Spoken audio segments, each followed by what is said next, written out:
Hi guys, I hope you're doing well. I hope you're taking care of yourself, and I hope you're having an amazing day. So I am really pleased to say that we are now at 78 views on YouTube on our last video. Yay. Which is an achievement for beginners. So I just wanted you to continue sharing, continue responding to the videos, and continue liking and subscribing to the channel. So what else am I supposed to say? Okay. So remember to subscribe on our Instagram. This is subscribe. Follow us on Instagram, follow us on TikTok, and subscribe to our YouTube channel. And without further ado, let's get on to today's video, which is 20 and job hunting. So if you are in your early 20s, you're definitely getting there. If you're in your mid 20s, you've been there or still experiencing this part of life. And if you're in your late 20s, you've experienced, maybe you've been successful in securing a good job, or you're still searching for a job. So today's topic is 20 and job hunting. Okay, so this topic, yesterday, just because we're discussing 20 and job hunting, yesterday I was on Twitter and I saw, you know how Spotify have released their wrapped up list. I don't know if you guys have seen. So they come up with, top songs, top artists, what you've been listening to, generally the hours you've been on Spotify, and so on and so forth. So somebody was joking, saying if it were LinkedIn, so you'd get a response like a wrapped up or a response like this. This year, let's say dear Winnie, this year you've applied to 100 jobs, but did not get any response. But because you're not a quitter, we try again next year. Because that's like the current situation, especially in this country. You apply, you keep on applying, you send your CV and your resume. Yeah, that word. You send your if I say it, I'll mess up. You send your curriculum vitae to very many different companies, and sometimes you even apply to jobs that you do not qualify. You apply to jobs that I'm not going to get this, because especially if there's an advert, let's say you've left college, the advert is saying 10 years experience. It's for a way bigger role.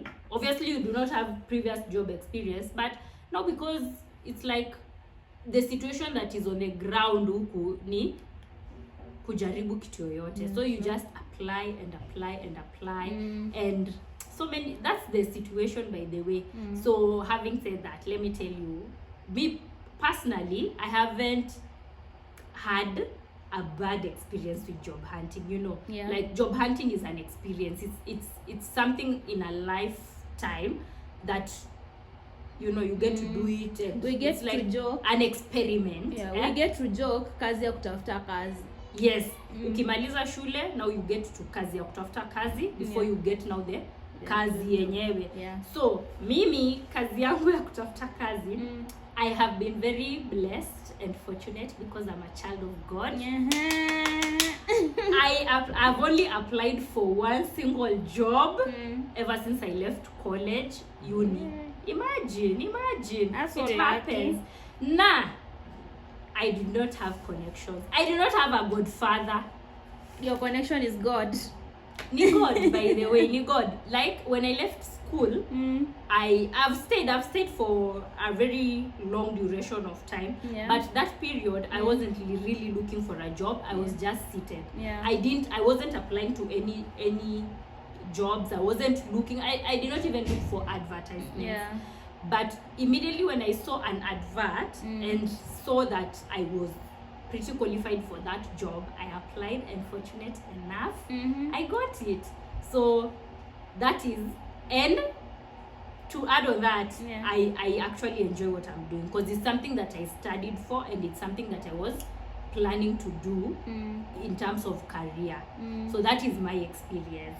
And I understand that is unfortunately not reality of life for very many people, especially the people who are here right now. They're just shaking their heads up at God's child, the chosen one. So what has been your experience with job hunt? So now I have a team here, a small team, and they would love to share their experiences, because I have come to learn that it was not as seamless, you'd say, as mine. So what has been your experience with job hunting? So far, for me, I wouldn't say ati job hunting has been tough or something.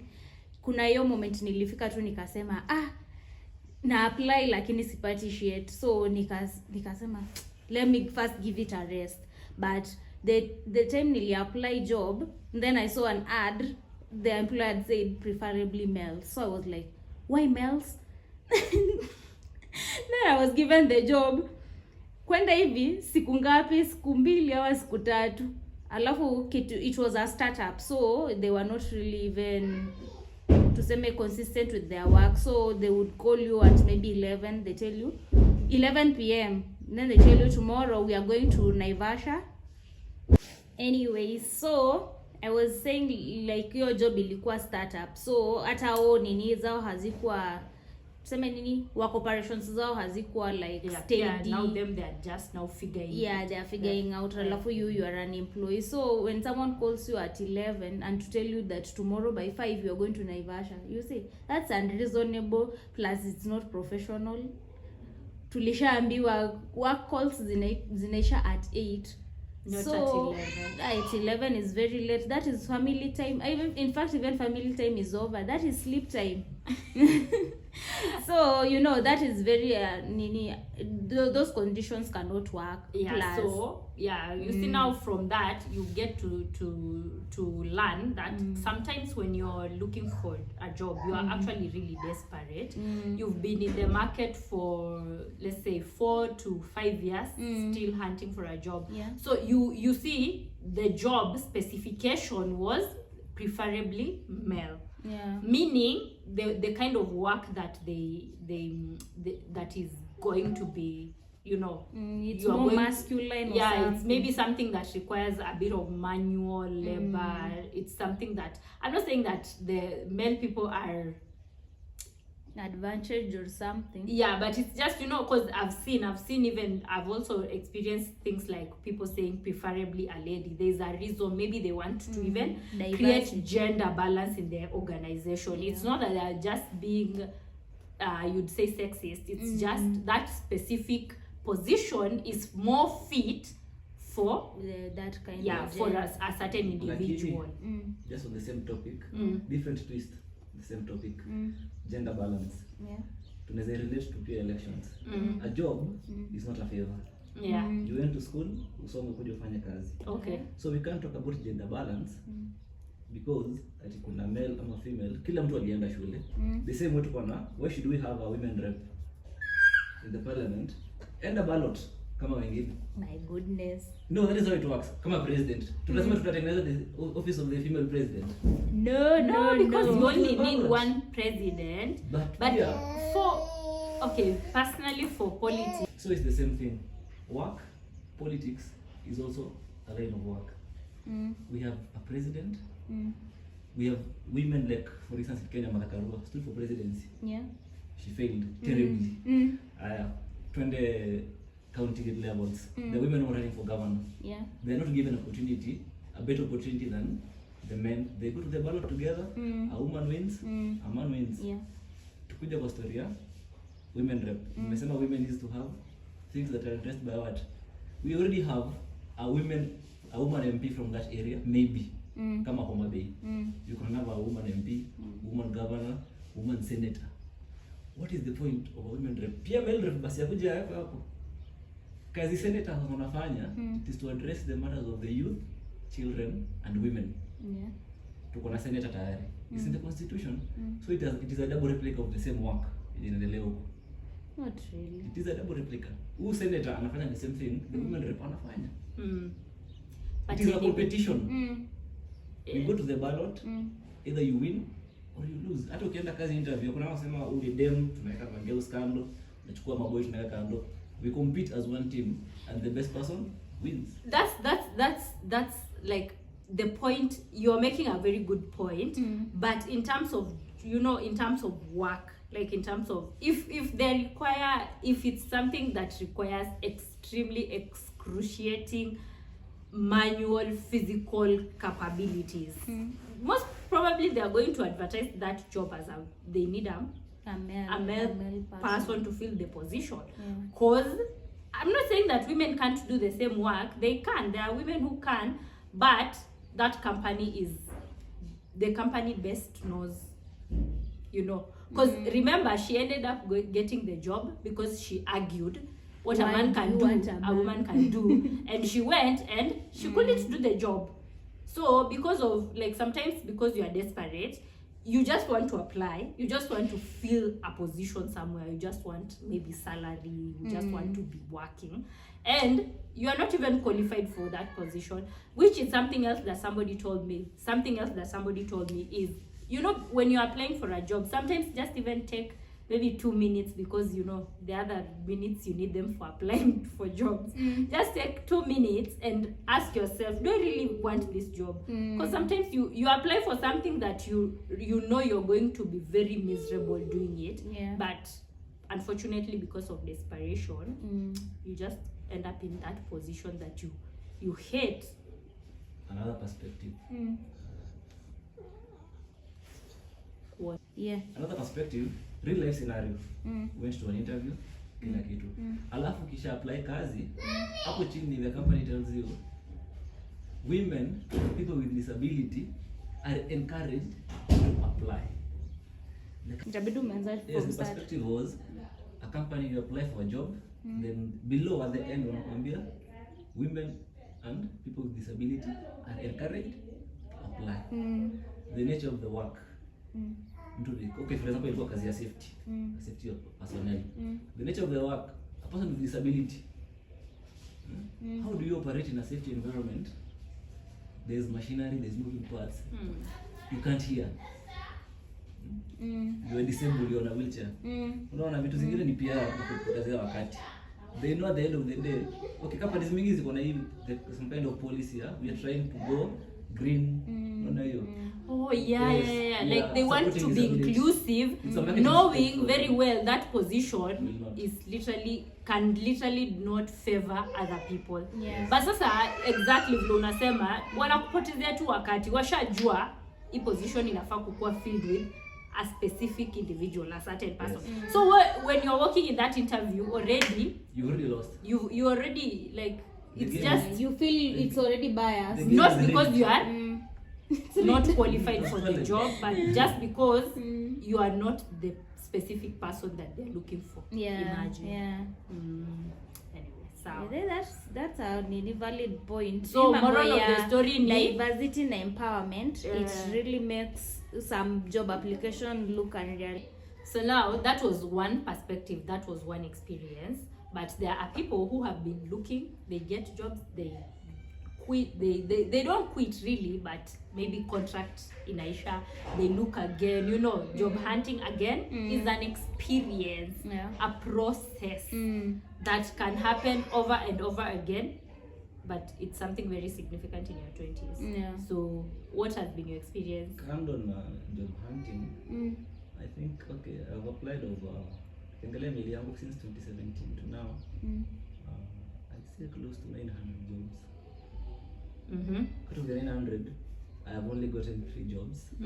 Out of the 900, 3 only. So you can see the. Okay, I feel like laughing, but I can't laugh because I feel bad.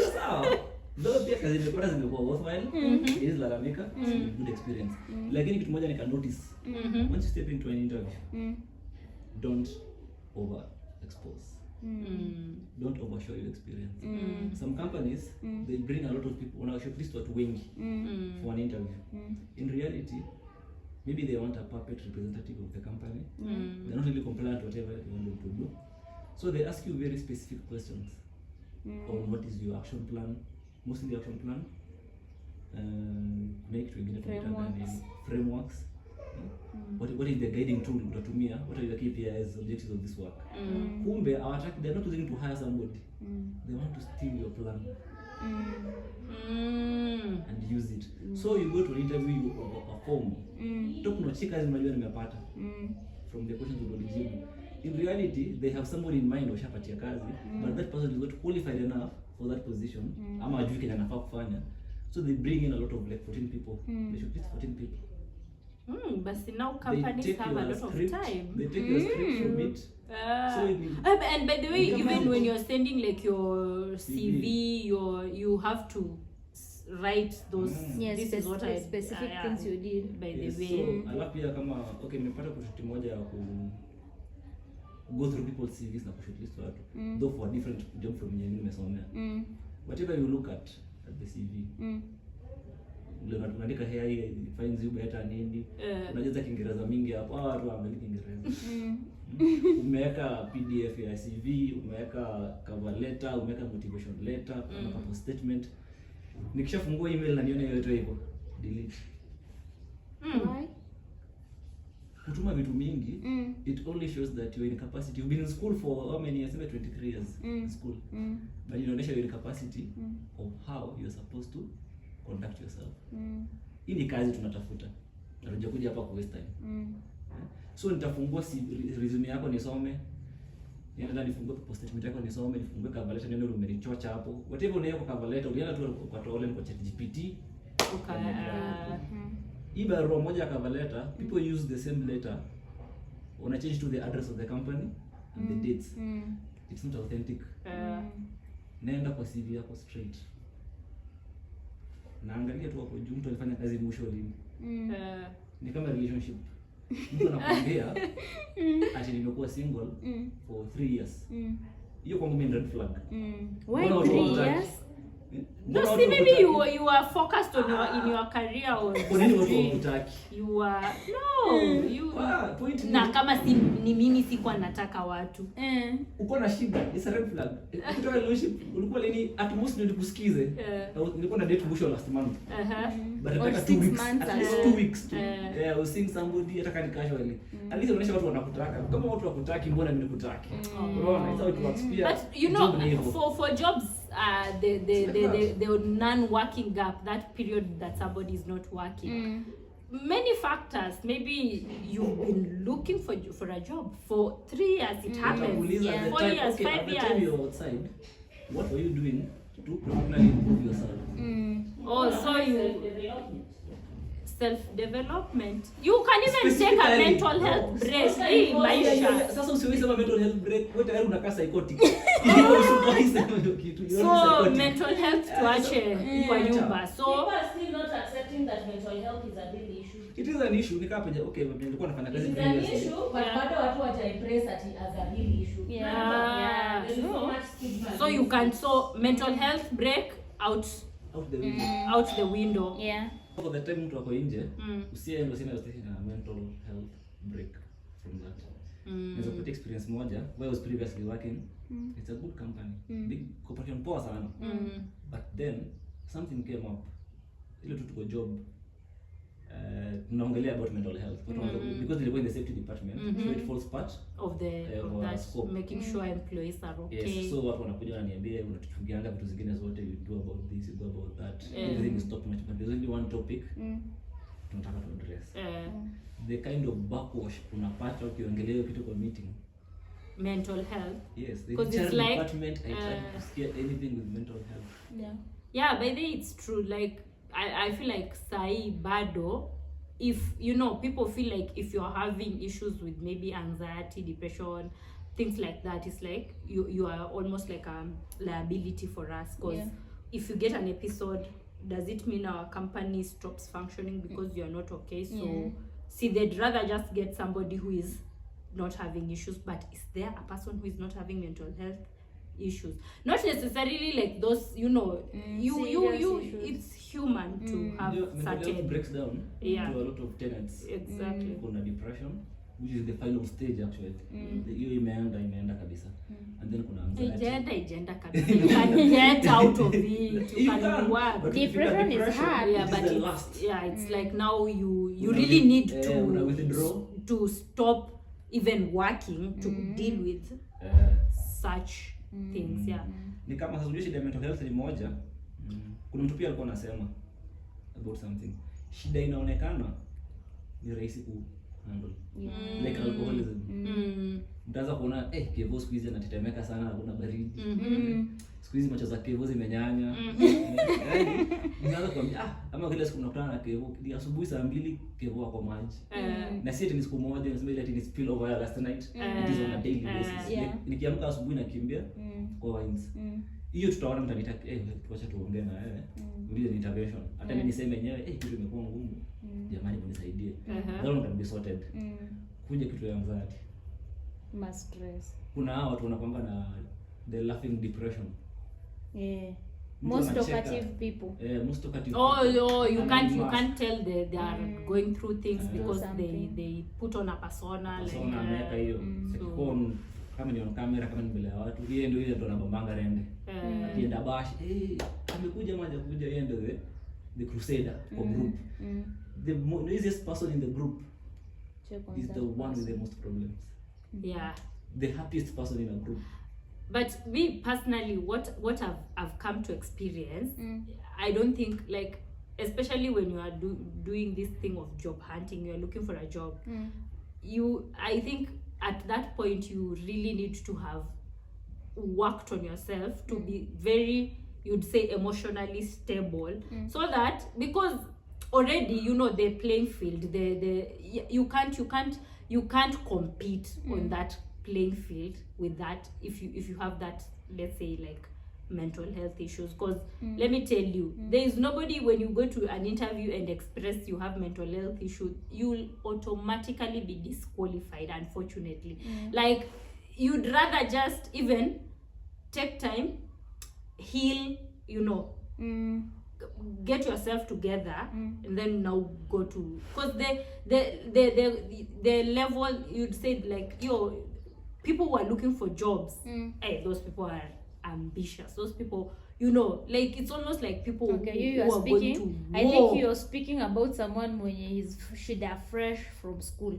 Yeah, but people are very ambitious. Like, out here, I want to get this job. Now, that's what that is where I'm going to. Now, you who has been, you know, you've had that you've been like over 5 or 10 years disappointments already. You are already, you're feeling, you'd say, kinda, you are at that moment when kazi ni kazi, be bora napata something to pay my bills, you get. Like, what we are saying, when you're like things with mental health, me, I'm telling you, just keep it to yourself. If you're having like anxiety issues, do not mention it in the interview, because people are coming for that interview. Liars. Once you're hired, now uko na mental health, unajua insurance does not cover mental health. Hata NHIF does not cover. Ndio says you think president anawapa on something. Iko part of, you need to have social health insurance. Basically, I think something going on. Nataka ku implement kwa sasa kuwa na mental health inakuwa covered. As a company, ukikuwa hired na mental health issues, then you break down time of the company. Work time zao zinaenda, and they still have to pay you when you're on leave, hata your sick leave. Watakulipa. Itabidi ukutafutie insurance nzuri. Rehabilitation services are very expensive actually. Yes, see, that's what we are saying. Mental health, you have become a liability. Is considered as a liability. Lakini sasa, on that same thing, watu kiwa discriminate. Exactly. It's like now if you have issues, you're not supposed to work. Actually, this topic is very, like you'd say, it is polarizing. Like two sides of a coin. Because you still want to empathize but take it like if you are the employer, if you are looking for people who are going to take you to the next level now, you know, from that perspective, if you are the one hiring, alafu pia kwa hiring, job experience, nilikwambia sometimes they can take a framework and use it from the job experience. Discrimination part of the two sides of the coin. Kama hiyo chance nilikuwa nimekwambia kwa naye, wakaniuliza, who would you best hire in a group of 5 people? There is one who is the best, top notch, best education, kila kitu wanajielewa, anajicompose. Nikamwambia we'll choose the meek one, ule mpole. Do you know why? Huyu mtu mwenye anakuja anajua kila kitu, chances na wewe kuwa na friction na yeye iko juu, because this one already knows too much, can handle himself. But they imagine sometimes they don't even look at qualifications per se. It's how you're going to relate with the other employees. So if you're somebody who is very, you know how some people, because they are very knowledgeable, they know, they have experience, they are very qualified, they almost come out as cocky. Intimidating. You're It's like this person is going to cause problems. So I don't know. Kando na problems, another reason I will choose the silent one. Huyu mtu mwenye anaongea, huyu ashajipanga. Unaona hivyo, you already saw the idea, ushajipanga. Unaweza kuwa tu unaongea lakini ukitoka nje ya mlango ni sasa unaona please God. Unaona hiyo mpole huyo mwenye hata koshaye like ametulia tu, hayuko sure na anataka kufanya. Number one, that is a very good student. Ata learn quick, very fast. Itakuwa like unamfanyia kitu training, akienda professional training amepita. Alafu mkimdiscriminate huyo, muache, msimpatie kazi, ataendelea kudidimia. So you're saying people who are very courageous and very amejipanga, they shouldn't get a job? No, kama unaweza ongea that much and you can convince people to actually do something. See, but now you're the best. If it's a marketing firm and they want somebody who can market their things. Ama PR. But shida ni moja, kama ni PR, kuna PR unaangalia yangu mtu anaongea aje ama anafanya nini. One thing I know employers hate is a crusader. Unaweza influence the entire company. But me personally, what I've seen, I think job tu ni bahati. Si bahati. Ni bahati. We said you have to be there at the right time. Then you get your lunch. No, but of course there are things you can do to make your experience a bit easier and to put you, positioning yourself so that you can get that job. Lakini job, it has zero to do with your experience. It has zero to do na vile umejipanga. That's what I agree. Believe me, I'm telling you. Unajuanga this is our person. Hata before uongee. Venye watu wamekupenda tu hivi. Hivyo tu. It is about favor and your aura. Yes. Mbona kuna kuona mtu mwenye amekaa tu huko kwa interview na kuangalia tu na haongei kitu. Sijui sijaenda interview. That can be very suspicious. There is always someone at the corner just reading your body language, just learning you. Nilienda interview. There were a lot of Chinese guys. So, something else, when you're discussing job hunting, you can't miss to talk about the people who have actually made a business out of conning desperate people who are looking for a job. Oh my God. Yes. I have experienced it firsthand. Not because I was conned, but because I was with someone as they were conned, literally. Like after 2 days sent that money like this, and then we knew it's a scam. There's no job, there's nothing like that. Because somebody, luckily I think squeezy people have seen the light, but of course those stories still exist. I mean, but those people aki lakini there are some people who are just going to hell. you just conning a desperate person who is job hunting and conning them a lot of money. Aki, you are going to hell. Personally, I feel those people are there to help people know that there is a system and it works. You don't have to rush things. So they exist for the sake of teaching you.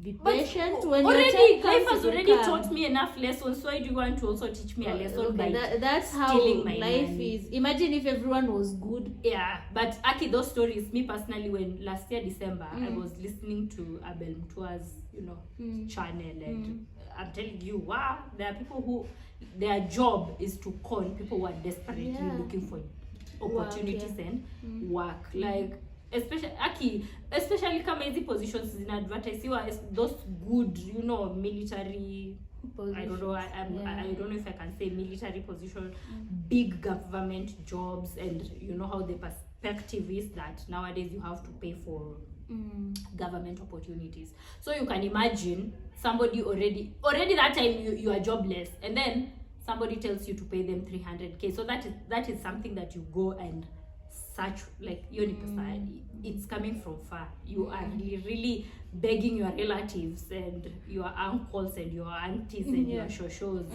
Alafu it's a scam. Like Aki, but that one, of course, everybody knows those stories. And unfortunately, you know, when you are desperate and you get that opportunity, somebody telling you, you know, pay me this amount of money for this job, Guaranteed. it looks so close.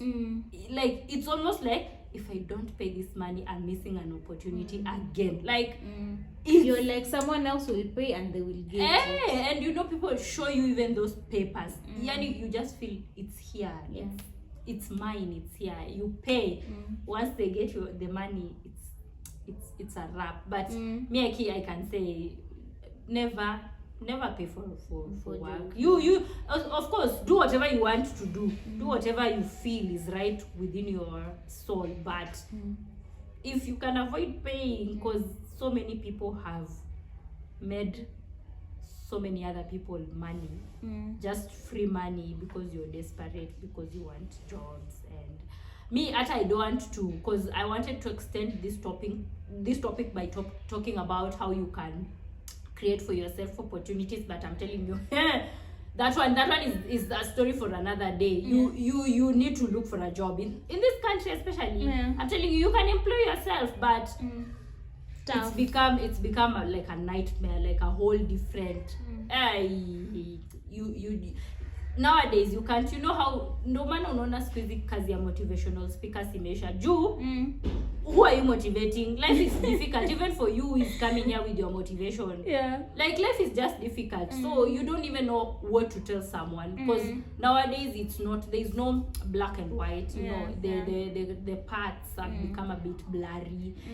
It's become more of, you know, that's why we say life is colorful. You never know which color today is coming, you know.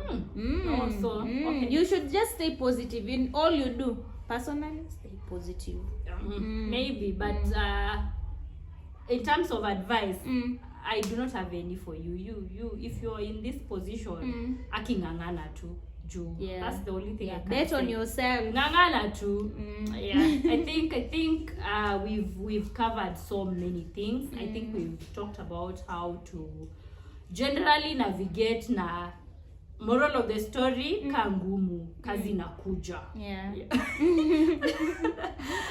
So anyway, guys, that's it for this topic. That's it for 20 and something. Kindly share with us your experiences down below. Comment. Tell us how it's been for you in the job market. How was your experience? Did you quit? Did you get a job? Did you decide to maybe just try doing your own stuff? How has it been? What are your experiences? What are some things that you agree with us? What is something that you don't agree with us? What do you think generally? Let's just involve, you know, let's engage with each other. Having said that, thank you guys for watching. Until next time, bye guys.